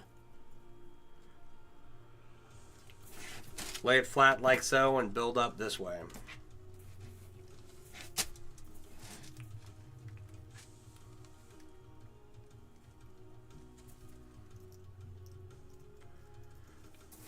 And this is what I'm going to be doing for the next, let's see here, what is today?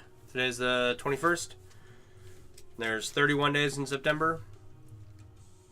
So hopefully by October 1st, I will have this done. That's my goal.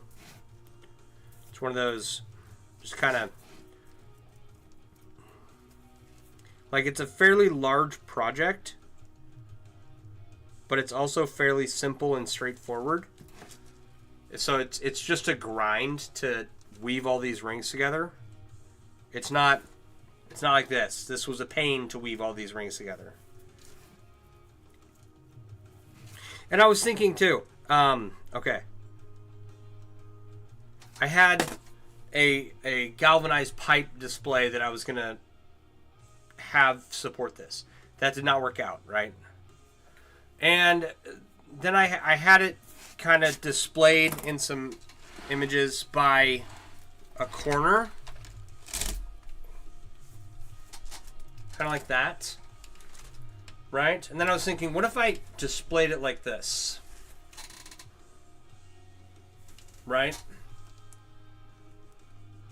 And had, you know, a V. Here, let me see if I can draw this out.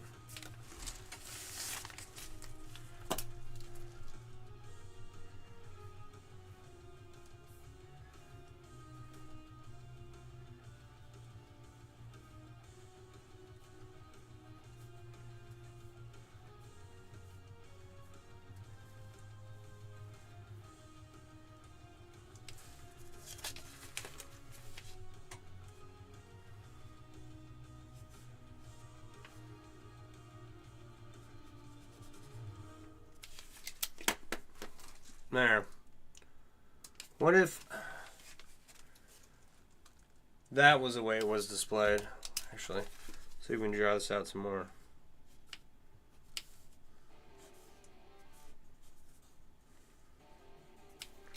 My drawing sucks. You kind of get the idea. Right? What if instead of displaying it like a bouquet of flowers, it was displayed like an engine block? Because suspending it is not going to work anymore. I had a cable running through the middle of it that just ended up not working. The cable got chewed up real bad when I was trying to get it fixed up in the galvanized pipe.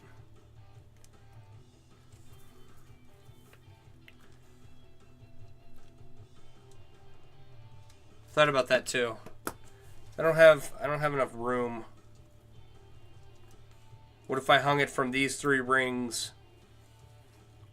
It would just tear itself apart, unfortunately. So, like, I don't know. I don't know how I'm going to display it, but that was an idea. Just put it on its side. I think it's, you know, make a nice wood base for it.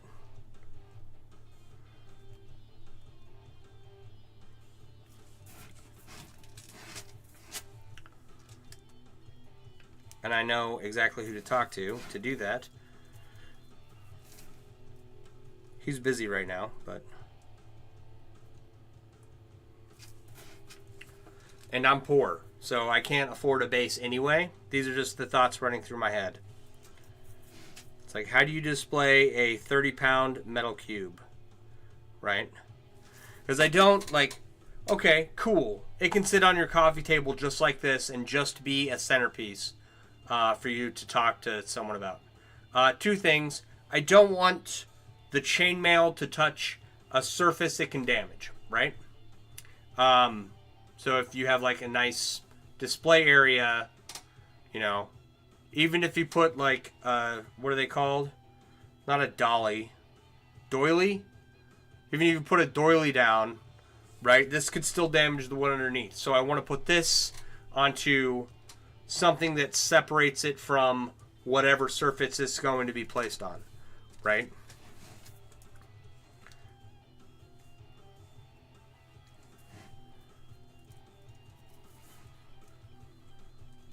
So it needed either to be suspended, which, like I said, didn't work out, or it needs a base of some sort. Or maybe we just grab a Lazy Susan, put a fancy piece of square wood underneath it and set it just like this, and you can turn it around. There's an idea.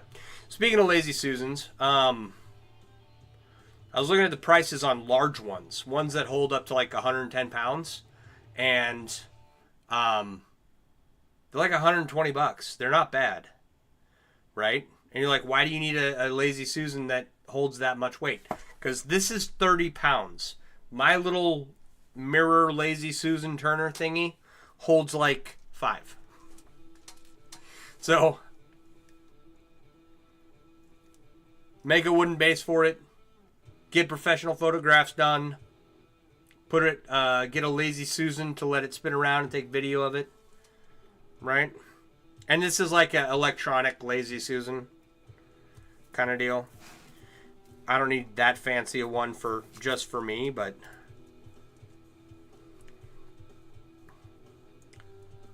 like and they have smaller ones that hold like 50 pounds and whatnot, but this is like, hear me out, okay? Lazy Susan that's big enough to hold 30 pounds. Mirror reflection on a Lazy Susan. Wooden base to keep this from getting into contact with the mirrored surface, right? And then it turns, and it just turns this thing, right? And you set that all on in your front window of your house or something to let it catch the light. And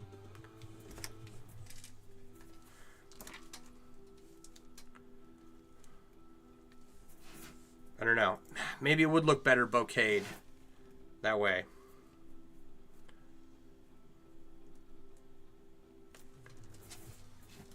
And when I say bokeh'd, I mean like it's being held up by one corner.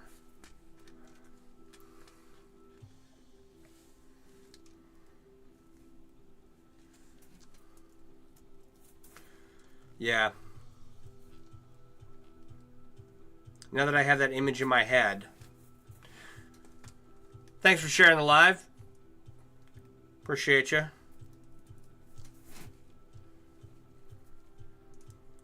All right.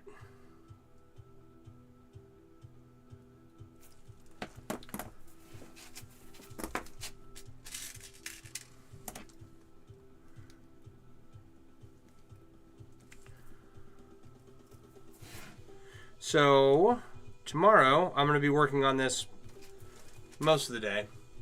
Probably do a stream tomorrow night.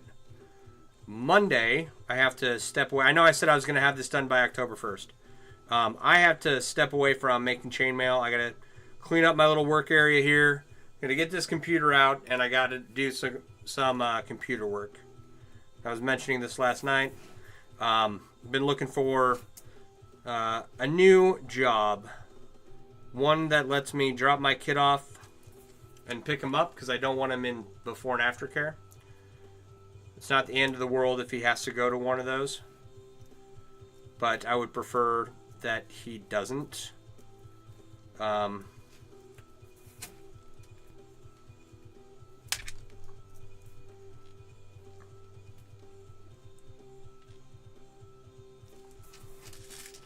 So I don't know. It's difficult. Like, I need a job that allows me to work from 9 to 3. And that's it.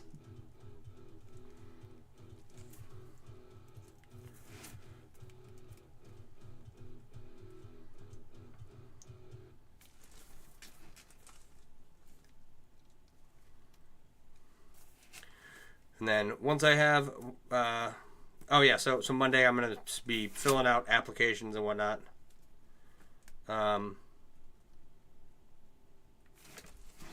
There is a instructor position, like an adjunct faculty, but it's not nearby. It's about 35 minutes south. And I have not really had a commute in years. I've had to drive for work, but, you know, my first patient was like 10 minutes away.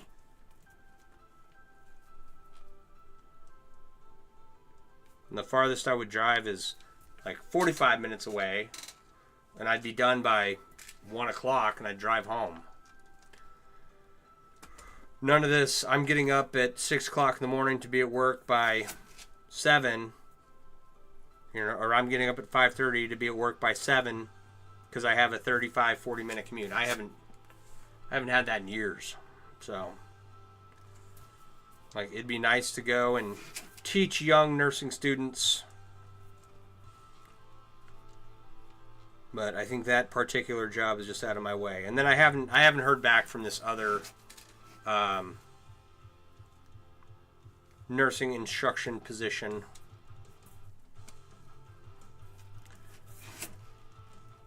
So I don't think that they're done looking until, I looked at their schedule and it says October 28th is the next class date.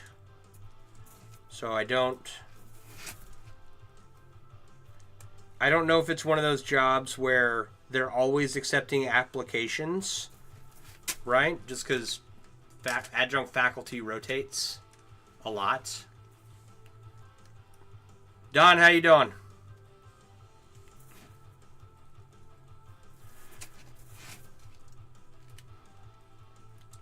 And okay, so I don't know if it's one of those positions where they're always accepting applications,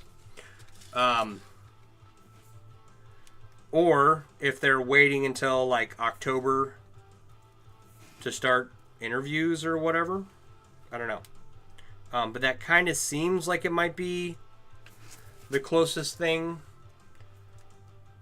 to an open enough schedule that I can drop my kid off and pick him back up.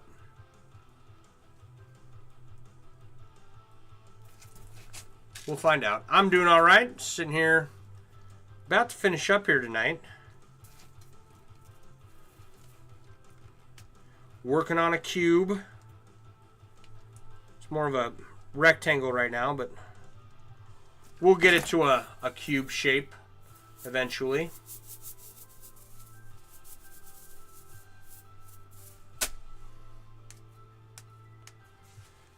Is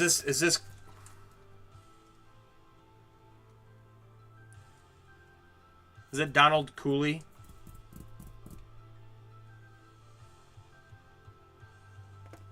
My family's doing fine. How's yours? Yeah, okay. So he called me brother, and then he asked about my family, which is a really weird thing for strangers on the internet to do. But no, I'm good, man. I'm good. It's good to see you.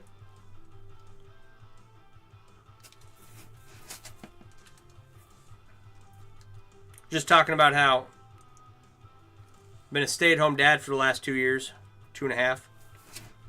And it's like things would be fine if I didn't go back to work, but we just had to replace our outside AC unit, and it's like, let me go find a job. Make it easier on everyone. And a couple other things I could pay off too.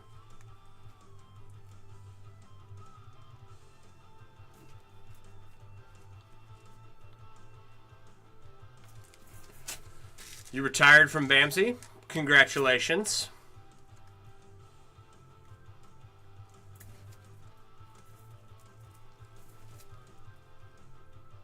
It's a way to do it. It's like Renee hit her 20 years.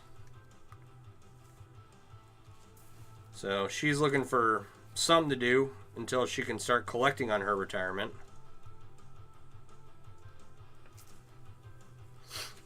And I got my 100% disability. So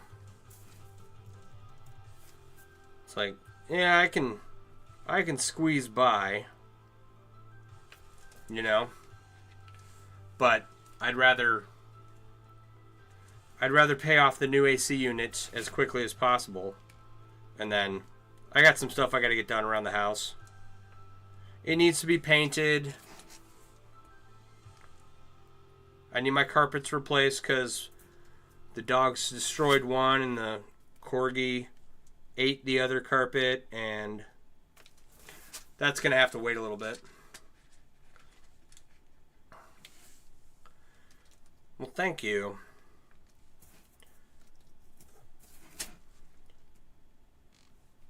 All right. But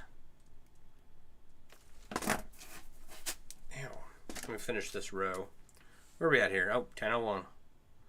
I did go pretty late last night, actually, streaming. And normally I don't go that. Normally I stop right around 10, but like my kids not in school on the weekends, so I was able to go a little later. And I'm trying to stream, like I started earlier tonight. Usually I don't start until 8:30. And then I stream for like an hour and a half. That's my normal routine. For the last 2 nights I started at 8 o'clock. Last night I was able to go later. I'm not able to tonight. But more streams, more time spent streaming is a good thing, I'm told.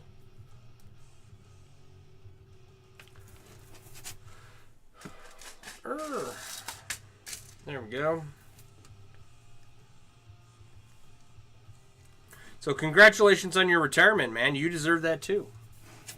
For those of you who don't know, Don and I used to work together a long, long time ago in a galaxy far, far away, down in South Texas, at a little place called Brooke Army Medical Center. It's a level 1 trauma center where they take care of military personnel and their families and retirees and the occasional civilian. You're working in the trauma ICU when you left? Right on. And it's a very interesting place to work. Don and I could tell you some very interesting stories about the people we got to work with while we worked there. But no, it was a great place. It was a great place. Alrighty, everyone. It is 10 o'clock. I do have some stuff I have to do tonight before I go to bed. Let me post this link. We are, I don't know if you can tell, we have less rings in here than we previously did. Right? It's getting lower. Still a long way to go. Let me see here. Let me get this. Copy. I'm going to paste something in here. Paste. Okay. So I just posted the link to my Linktree. Couple things in there. If you want to follow me on other social platforms, those are in the Linktree. If you want to learn more about chainmail, there is a web app in there that opens up. You don't have to download anything. And inside the web app is where to find chainmail supplies, where to find tools, where to find tutorials, where to find other chainmail artists. It's all in the web app. It's like the first or second link. It says Mailworks PWA. And you can go there and you can start your adventure in making chainmail. There's also a Discord inside of the app. So go to the Linktree, open up the app. First link is a Discord. If you do want to get started making chainmail and you have questions, join the Discord. We got a couple people in there, and several are very good chainmail artists, and they can help answer your questions. So what else is in there? If you like seeing this stuff and you want to support me, my website is myusername.com. It's in the Linktree, or you can just, MAILLEWERX.com. You can go there. I design and sell chainmail themed apparel and accessories.